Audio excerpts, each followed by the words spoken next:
So we've had our free time outside, sit. I pull the crate out here so I can show you how we put her in and out of the crate. We have her sit. She needs to sit and wait for your permission to go in. She really wants to go in there, but she's waiting on a loose leash. You're never holding her in place. On a loose leash, she's waiting. You might have to do that sometimes. She's very excited right now. And she's waiting and no. Make sure you reinforce that sit stay. It's another sit stay. She's waiting for you to allow her to go in. Go. And then she goes in, she turns around to meet you. You give her a little reward because every interaction in the crate is a positive one. You want her to love to go in there. As you can see, she's like, gotta get in there. She doesn't even know why, but good stuff happens when she goes in. Therefore, you can use this as a way to train her because you control the boundary into that really cool place that she wants to go to. She goes in, turns around, she gets a treat. I take off her prong collar. It takes all of like 3 seconds to do. I'm gonna hang the prong collar on the door. And we use this very small prong collar. It's actually the smallest one they make. And it's a very high quality one made in Germany. And you see throughout the videos how we're using it. It's not for corrections, it's just for ease of handling for you so that it's so easy to deal with her on this as opposed to something else. And I think maybe you had a bigger prong collar, but the smaller ones are more effective. I think maybe because the tongs are closer together and so she's more sensitive to it, but it's all about a light touch and way less leash tension and just a little bit of finesse and more body language, as you can see. So that's why we're using this. You can hang it there. Her routine at my house has been sleeping overnight in the crate and throughout the day, in and out of the crate constantly. She may be in there for half an hour, out for an hour. She might be out for half an hour, in here for an hour and a half.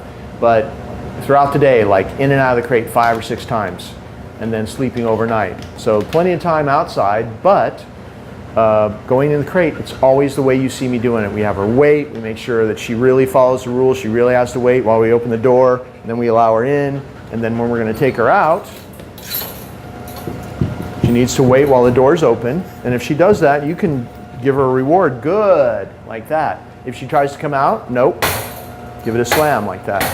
It doesn't even have to be a hard slam, just like kind of a token slam like that. And then when she waits, good. If you ever have to slam it like that because she tries to burst out on you, always follow it up with, when she stops, with a reward when she does what you do want her to do. So I attach the leash to this prong collar before I put it on her because then everything's done. You don't have to reach in again and hook the leash up. And you just take it like this. Make sure this chain isn't twisted. Make sure it's not twisted. And you just reach in. You get so good at it after a while, you don't even have to see her. You just reach in and you put it around her neck, just like this. If you sit in front of the TV for 20 minutes and just mindlessly take the prong collar apart just while you're sitting there, you'll get a good feel for it. And then you can do it without even looking. So she's attached to the leash already. She's ready to come out of the crate. All you do is you pat her leg and say, okay. She comes out. You want to do another left turn to go back and close this door, because if you don't close this door, she can go in and out as she pleases, and then you've lost your power of the crate. The power of the crate exercise is that you control her access in and out. She loves her crate. That's where she gets fed, by the way. We feed her. She's in the crate. We bring her bowl of food to her. She gets her bones and chewies. Everything good happens in there. So we've developed the crate. Even I know she liked her crate before, but now it's really the coolest place to be because that's where everything good happens. Even with us, when she goes in, she gets a reward. When we go to get her and take her out, she gets a reward if she waits. So that's why this crate is a tool for training now. So you want to do it exactly the way we've been doing it. And doing the crate this way helps you in other situations. All these things we're doing are connected like pieces of a puzzle, and they all lead up to her being easier to handle around in stressful situations.